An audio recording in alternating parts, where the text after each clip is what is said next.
আপনারা তো অনেকেই তো অনেক রকম ভর্তা খাইয়েছেন, কিন্তু আমাদের গ্রাম পদ্ধতিতে যে সুন্দর ভর্তা, এই ভর্তা তো অনেকেই খান নাই। দেখেন আমরা কিভাবে এক করে গ্রামীণ পদ্ধতিতে ভর্তা বানাই।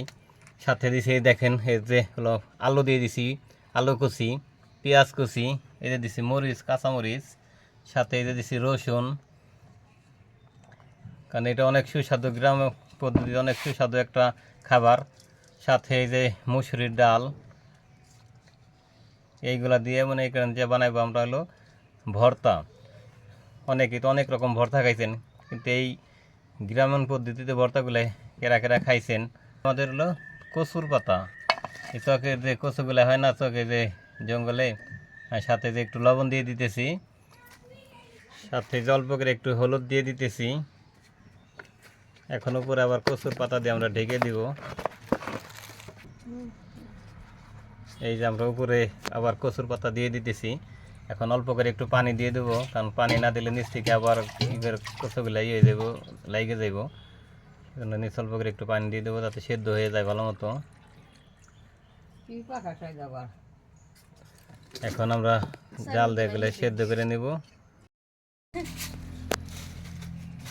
এই যে আমাদের খোলার মাপে ঢাকনাটা একটু ছোট হয়ে গেছে, কারণ যদি পরিপূর্ণ হইতো তাহলে বয়েলটা তাড়াতাড়ি হইতো, কিন্তু এখন ও অনেক সুন্দর। তো একবারে গইলে দেখো ফাইন গলা গলছে, তো একবারে লেটারি হয়ে গেছে গইলে। এই গোটার অরুণটা রচনা তুমি কই পাইছো? তুমি তো একবারে গাইমে গেছো দেখি ঘুরতে ঘুরতে। আজকে প্রচন্ড গরম, বাইরে একটু বাতাস নাই। তাড়াতাড়ি কটা গোটা দাও যাতে এখান থেকে তাড়াতাড়ি বাইরেতে পারো। এই দেখেন আমাদের রান্নাঘরের সামনে কত সুন্দর প্রাকৃতিক দৃশ্য, একবারে সবুজ পুকুর, পানি। এটা হলো আমাদের এখানে মাছ। একটু ধরে রাখি, আচ্ছা ধরে রাখছি।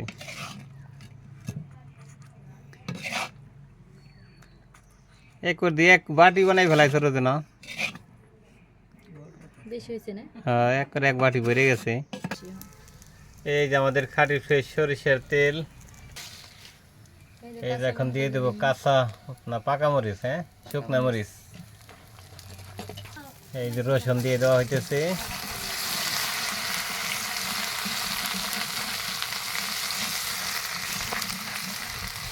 ও রসুনের তো অনেক ঘ্রাণটা আসছে এখন।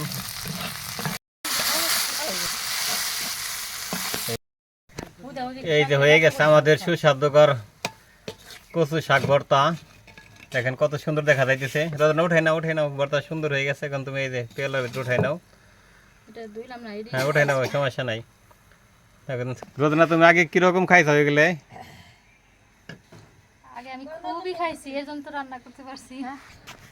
দেখছেন আমার এই যে বড় ভাবি, সে বাইরে থেকে এই গ্রান পাইছে আমাদের পাশে।